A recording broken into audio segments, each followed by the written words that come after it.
going on, folks, and welcome back to Beans to Greens. Today's season 1, episode 15 of our Seed to Smoke series, where we're growing Trainwrecks. Unfortunately, we've got some tragedy in the garden. We'll get into that in a second, but before we do that, make sure you hit that like button, make sure you subscribe, get set up for notifications, and if you wouldn't mind dropping a comment down below. But let's hop into this tent and I'll show you exactly what I'm talking about. All right, folks, we have disaster in the garden. Woke up today, check on the plants, and this plant basically looks like it died overnight. So I'm trying to figure out what's going on with it. I stopped watering the plants a couple days ago because they were showing a little bit of signs of overwatering. So I stopped, and both plants look like they started really bouncing back really well. This plant specifically was praying, looking really good as of yesterday. And when I came down this morning, I noticed a couple tops were kind of toppled over. And then I looked at the rest of the plant, and it basically looked like it died overnight. So right now, to try and combat it, I'm gonna get this plant to bounce back. We'll see. They're resilient, but we'll find out how resilient they are. I put the fan on it just to really blow on the pot. The bottom of the pot is very wet. I took my EcoWit moisture meter out of the back of it, and I actually cut a hole in the pot and stuffed it in the bottom of it, and it's reading about 60% moisture, which is really high. It's too high, so I got the fan on there to try and dry it out. And then I wanted to show you what else I did. I just took a pipe and basically bored a bunch of holes in the soil. And then on this side, what I did is I filled the holes with pumice, because if the plant does bounce back, I just want to avoid overwatering in the future. Really sucks. I've never had something like this happen overnight, especially when it looked super healthy yesterday. But I promised that I would be 100% transparent with my grows. And I wanted to show you what we had going on here, the good, bad, and the indifferent. So today is really bad. But we'll see how she ends up coming out, and we'll see if we can't save her. If not, it is what it is. But yeah, we'll try and save her, and I'll update you guys over the weekend again. All right, folks.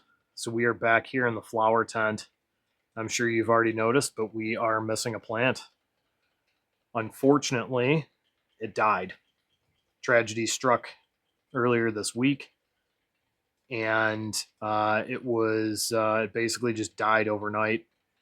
The plant was looking like this, and overnight it just completely wilted up and just died.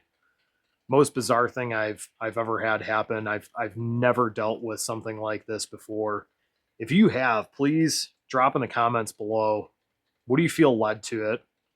I'm thinking that it was potentially overwatering, and that anaerobic bacteria took over the soil and just kind of killed the plant off. And the reason I say that is earlier in the week, at the beginning of the week, I was feeling the pots. I do that regularly, and the very bottom of the pots were still wet. Even though my EcoWit moisture meters were reading between 35 and 40%, right where they should be. I noticed that they were still wet, so I wanted to give them a couple days and dry back down. And in that time, they were looking good. Like I said, the plant on the left was praying just like the plant on the right is here, and just basically just withered away and just died overnight. So really weird. But I did just want to, I wanted to touch on that because I told you all that I was going to, be 100% transparent on my grows when I started the channel, and touch on my successes and failures.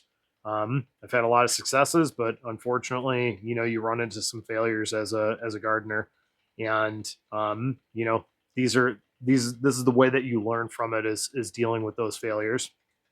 So I used to use perlite for aeration. I've since moved to pumice. This is some old soil that I'm growing in.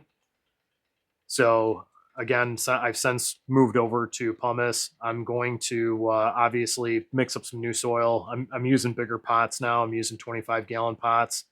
And so I'm going to be mixing the soil and using pumice instead of perlite. And I'm going to add a little extra pumice in there so I don't, deal with this, and I have good aeration for the root system and drainage for the water as well. But let's take a look at this plant because it is doing really well. Over the past week, I have really worked on lollipopping. As you can see, I like to take off the bottom third to half between the two trellis nets because it's going to turn into, leafy, larvae buds, stuff that you don't want to be dealing with trimming, and it just doesn't smoke as good. So I rather take all of that energy and redirect it into the upper buds that we have here. But you could see the buds are stacking up really nice. I do want to zoom in on a couple of these buds to show you the trichome production. I mean, look at that. 3 weeks into flower, just starting week 4. Really good trichome production. From my experience, when you have this much trichome production this early into flower, you end up with some really frosty and sticky buds at the end of it. So I think we're still going to get some really good herb off of this plant here on the right. Sucks about the plant on the left, but it is what it is. We got to keep trucking. Hopefully all you guys have some mercy on me and don't lose faith. But look at the plants in the back. I know I'm not really highlighting those, but these things are kicking ass too. These are clones from my last run. Those things are doing really, really well too. Another thing, I did move the light up to 100% now. Now that the plants are past the stretch, they're just going to be focusing on getting, thicker buds, trichome production, all of that. All right, folks, so that's it for today's episode. Season 1, episode 15 of our Seed to Smoke series where we're growing the Trainwrecks. Make sure you stay tuned in for future episodes and to see how this gal finishes up. We've got some really exciting stuff coming down the pipeline for the channel, so make sure you're subbed up and make sure you end up hitting that notification bell so you don't miss any new content that's coming out. So I forgot to ask earlier, but what do you guys have growing on in your gardens? And if you don't have anything, what are you smoking on? I'm always interested to find out. So until next time, let's keep growing together.